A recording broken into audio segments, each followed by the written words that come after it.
Arrêtez, s'il vous plaît. Chut, s'il vous plaît. Bonsoir, amis de l'horreur, et bienvenue dans cette nouvelle critique glauque.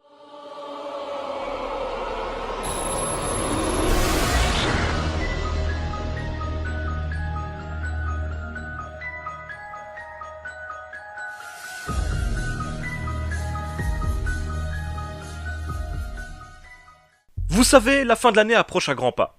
Et originalité oblige, je ferai bien sûr mon petit top des films que j'ai préférés et que j'estime être les meilleurs de cette année 2018. Or, plus on approche des fêtes, plus j'ai l'impression qu'au niveau cinéma de genre, nous sommes gâtés. Du coup, je commence à me dire que ça va être vraiment difficile d'établir ce classement, mais en même temps, ça prouve qu'on aura eu une bonne année au niveau cinématographique pour nous, amateurs de cinéma horrifique. Et d'ailleurs, le film dont je compte vous parler aujourd'hui pourrait tout à fait se trouver en haut de la liste. En tout cas, il a quelques chances d'y être. Mesdames et messieurs, aujourd'hui, je vous parle de Overlord. Overlord est un film de guerre horrifique, fait assez rare et assez stylé pour être souligné, sorti aux États-Unis en 2018 et réalisé par Julius Avery, dont c'est la deuxième réalisation après Son of a Gun sorti en 2014. Produit par J.J. Abrams en personne, le film était à l'origine prévu pour faire partie de la saga Cloverfield, mais n'a finalement rien à voir avec cet univers. Au casting, on retrouve dans le premier rôle Jovan Adepo, jeune et talentueux acteur qu'on a déjà pu voir dans la série The Leftovers et dans les films Fences sorti en 2016 et Mother sorti en 2017. À ses côtés, retrouvons avec plaisir Wyatt Russell, connu pour être apparu dans Cowboy and Alien sorti en 2011, 22 Jump Street sorti en 2014 ou encore dans Blaze sorti en 2018. Terminons le trio tête avec la française Mathilde Olivier, qui n'avait joué que dans un seul long métrage avant Overlord, The Misfortunes of François Jeanne. Le film dispose d'un budget de 38 millions de dollars, ce qui est relativement conséquent. Vu qu'il est encore à l'affiche, impossible de dire combien il rapportera au box-office, mais au niveau critique, c'est une bombe, remportant plus de 85% de notes positives sur Rotten Tomatoes. Par contre, sur Metacritic, il n'a eu que 55% de notes positives. Comment expliquer un tel écart ? Nous allons voir ça ensemble avec cette vidéo, vous vous en doutez. Mais tout d'abord, que raconte ce film ? Avant que je vous explique, accrochez-vous bien, car je vous assure que ça décoiffe sévère. Le film nous raconte l'histoire d'une unité de soldats américains, dont le sergent est d'ailleurs joué par le charismatique Bokeem Woodbine, parachuté juste avant le débarquement de Normandie en pleine Deuxième Guerre mondiale pour une mission cruciale. Après avoir perdu une grande partie des leurs, une poignée d'entre eux, menés par le caporal Ford et le jeune soldat Ed Boyce, trouvent refuge dans un village appelé Ciel Blanc, tombé sous le joug des Allemands. Ils sont cachés par une jeune française, Chloé, qui voue une haine sans pareille aux nazis après que ceux-ci aient tué ses parents et se soit servi de sa tante comme cobaye pour d'étranges expériences. Car il y a bien quelque chose de bizarre qui se trame dans l'église du village, changée par les Allemands en mystérieux laboratoire. Au programme, montagne de cadavres, nazis sombres et expérimentation sur des villageois. Nos héros vont devoir se serrer les coudes pour faire face à cette terrible menace. Voilà un résumé très bref, mais c'est normal car le film finalement n'a pas un scénario fort ambitieux. Tout de même, je vais vous apporter un semblant de réflexion en apportant quelques légères précisions avant de vous dire ce que j'ai aimé ou pas dans ce film. Il n'y a pas grand chose à analyser en tant que tel dans ce film. C'est le film de nazis de série B classique inspiré par les recherches que les Allemands ont faites sur l'occulte et qui continue d'alimenter notre imagination. De très nombreuses œuvres se sont inspirées de l'attrait de Hitler pour l'occulte, par exemple avec l'Hydra dans l'univers Marvel ou dans Les Aventuriers de l'Arche perdue. Le média du jeu vidéo s'est également grandement inspiré de la chose, ce qui nous a donné des sagas telles que Wolfenstein pour ne citer qu'elle. Mais évidemment, le cinéma d'horreur qui a entre autres pour vocation d'aller puiser en l'être humain ce qu'il y a de plus terrifiant, se devait d'exploiter un minimum cette horrible inspiration intarissable que représentent les nazis. Ça a été accompli à de nombreuses reprises avec des films tels que The Outpost, Blood Creek ou encore Dead Snow, sans compter ce qu'on pourrait appeler la Nazisploitation. Qu'ils soient réalistes ou complètement altérés par de sombres procédés, les nazis continuent de terrifier à travers ces œuvres et surtout, et c'est là le côté malsain, ils continuent de fasciner. D'ailleurs, j'ai pour projet de faire une critique glauque plus générale sur les films mettant en scène des nazis, car il y en a quand même beaucoup dans le cinéma d'horreur, mais je voudrais d'abord vous demander si vous avez envie de voir une telle vidéo. Si c'est le cas, n'hésitez pas à me le dire dans les commentaires, histoire que je puisse prendre un petit peu la température.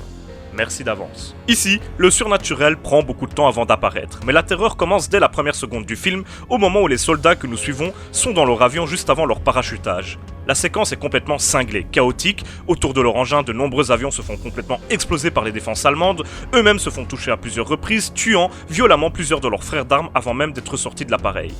Rarement j'ai eu autant l'impression d'être vraiment présent avec les soldats et de ressentir réellement la terreur que la guerre inspire. Car au-delà de toutes les horreurs fantastiques que le film de genre peuvent mettre en scène, la guerre est quand même l'une des pires choses que l'être humain ait inventées. Qu'y a-t-il de plus effrayant que de partir sur le champ de bataille en voyant tous ses amis se faire tuer autour de soi, tout en étant soi-même persuadé que nous ne rentrerions jamais chez nous? Et le début d'Overlord nous fait vraiment partager ce sentiment avec ses protagonistes. Et si le film de guerre horrifique n'est finalement pas répandu du tout, c'est parce qu'au cinéma, le soldat a quelque chose de rassurant. Ce sont quasiment toujours des soldats badass, surentraînés, capables de te lâcher une belle punchline même en face des pires abominations. Ils sont rares, les films comme Predator, capables d'instaurer une tension permanente malgré des personnages qui en imposent. Et Overlord prend un parti différent, plus réaliste, en commençant par nous présenter des soldats ordinaires, des mecs qui pour la plupart ont été convoqués par l'armée pour aller se battre et n'en font pas une vocation. Des jeunes surtout, qui se chient dessus à l'idée de ne plus revoir leur famille ou leur pays. Encore une manière de nous faire ressentir la peur de la guerre qui nous prend aux tripes dès le début. Pas le temps de vous attacher à un personnage qui s'est déjà fait aligner par les ennemis à un moment où vous ne vous y attendiez pas du tout. Ainsi, toute la première partie du film va entretenir une tension monstrueuse juste en nous mettant dans une atmosphère de guerre finalement ultra réaliste et on n'arrête pas un seul instant d'avoir peur pour nos personnages principaux qui se cachent en territoire ennemi en sous-effectif. J'ai rarement à ce point été stressé pour des soldats au cinéma. En fait non, je n'ai jamais été aussi stressé pour des soldats devant un écran de cinéma. Jamais. Ensuite, assez lentement, le surnaturel commence à apparaître, doucement, sans qu'on s'y soit préparé. Des moments bien glauques et effrayants, les plus réussis pour moi de toutes ces œuvres horrifiques, ayant choisi les nazis pour antagonistes. La visite du laboratoire secret de l'église est juste terrifiante, sans oublier qu'à nouveau, les personnages sont en territoire ennemi, ça grouille de partout. Il y a la peur de se faire débusquer et également celle de l'inconnu, dont la menace potentielle se fait de plus en plus claire au fur et à mesure. Le film n'arrête jamais, il est complètement fou. Vous n'avez jamais le temps de reprendre votre souffle. Entre deux scènes de guerre rondement menées, où on a de cesse de crainte pour la vie des personnages principaux, on assiste à des séquences fantastiques, effrayantes ou à un combat contre une monstrueuse aberration Lovecraftienne. Il n'y a quasiment aucun temps mort dans ce film de presque 2 heures. Au final, la deuxième partie du film est tellement cinglée, il se passe tellement de choses et nos personnages doivent esquiver tellement de dangers différents qu'on se croirait réellement en pleine partie de jeux vidéo. On dirait vraiment qu'on assiste à une partie de Doom ou de Wolfenstein, il faut esquiver les explosions, défoncer du nazi ou du monstre mutant horrible, libérer des alliés, enquêter sur les expériences abominables de l'ennemi, tendre des pièges et esquiver ceux des ennemis, réussir à survivre au parachutage, atteindre le village de Ciel Blanc puis l'église, etc., etc., etc. En plus, l'action est tellement furieuse qu'à plusieurs moments, votre investissement émotionnel vous donnera l'impression d'être réellement impliqué, de tenir la manette quasiment. Du grand art. J'étais crispé sur mon siège durant la totalité du film, tellement l'action est prenante et la tension est forte et palpable. Mais il est désormais l'heure de vous dire ce que j'ai apprécié dans ce film, et je vous assure que j'essaye de calmer mon enthousiasme dans cette vidéo, mais c'est vraiment compliqué. Comment vous dire qu'au niveau spectacle, c'est la plus grosse claque que j'ai pris au cinéma depuis très longtemps. On n'est pas dans du gros blockbuster, mais plutôt dans de la grosse série B, et le film joue à fond son concept de mélanger l'horreur de la guerre, bien réelle, à celle plus fantaisiste de l'occulte et des monstres. Et le cocktail est explosif. Action, moment de terreur, suspense insoutenable, le film vous tire par les tripes et vous force à suivre son intrigue, peu importe les territoires désagréables qu'il désire vous faire traverser. Overlord a un niveau de maîtrise du spectaculaire vraiment très impressionnante. En ce sens, la scène d'ouverture est vraiment incroyable et vous met immédiatement dans l'ambiance, un mood qui ne vous quittera plus jusqu'au générique de fin, croyez-moi. On finit même par oublier qu'on devrait voir du fantastique dans ce film tant la guerre est suffisamment terrifiante à elle seule pour vous tenir en haleine. Le rythme est fou durant plus d'1h40 mais ne tombe jamais dans de la répétition ou dans une sorte de routine. Certes, le scénario ne raconte pas grand chose au final, mais il n'y en a pas besoin. On suit le parcours de ces soldats en territoire ennemi et on n'a pas besoin de plus. On est vraiment avec eux et tout se déroule quasiment en temps réel. Et le final est juste apocalyptique, je n'en croyais pas mes yeux. C'est l'apothéose lors du combat final et de sa conclusion, ça explose de partout, on a du monstre à gogo, bref, le spectateur s'éclate et en a pour son argent, comme sur des montagnes russes qui dureraient horriblement longtemps. Les personnages sont vraiment attachants, même si au début certains sont assez antipathiques, on arrive à comprendre leur motivation et la raison de leur comportement, et on veut les voir réussir et survivre. Encore une fois, c'est assez rarement le cas dans les séries B d'action qui mettent en scène des soldats. Le personnage principal est très réussi à ce niveau et est forcément le plus attachant. Pour aller un peu plus loin dans ce sens, le casting est juste incroyable. Absolument tous les acteurs sont bons et sont investis dans leur rôle. J'ai été vraiment impressionné par leur performance, qui aide vraiment le spectateur à se sentir concerné par les événements fous auxquels il assiste. Pilou Asbæk, qui joue l'officier nazi, est assez stupéfiant, et c'est un vrai antagoniste qui représente une menace physique et morale ultra impressionnante. De plus, il y a cet art de la punchline très années 80 qui est très présent dans Overlord et qui m'a fait sourire à plusieurs reprises. Un aspect à nouveau bien maîtrisé. Les monstres sont également, monstrueux. On ressent leur potentiel meurtrier et on n'a clairement pas envie de se trouver sur leur route. Leur force et leur résistance démentielle s'ajoutent à leur aspect hideux et proprement terrifiant. Et le combat final, mettant en scène le méchant que vous pouvez voir sur les affiches ou dans les trailers, est juste stupéfiant, digne des plus grands films de super-héros, mais avec l'aspect gore et angoissant en plus. Encore une fois, du grand art. Donc le film gère magnifiquement le mélange des arts et passe de l'un à l'autre sans aucune transition, sans que le spectateur ne soit perdu, au contraire, on est à chaque fois agréablement surpris et on se demande durant tout le métrage quelle autre surprise il nous réserve. Il n'est pas là pour plaire à un jeune public, n'hésitant pas à présenter quelques scènes gore ou réellement creepy, en passant par quelques séquences simplement immorales.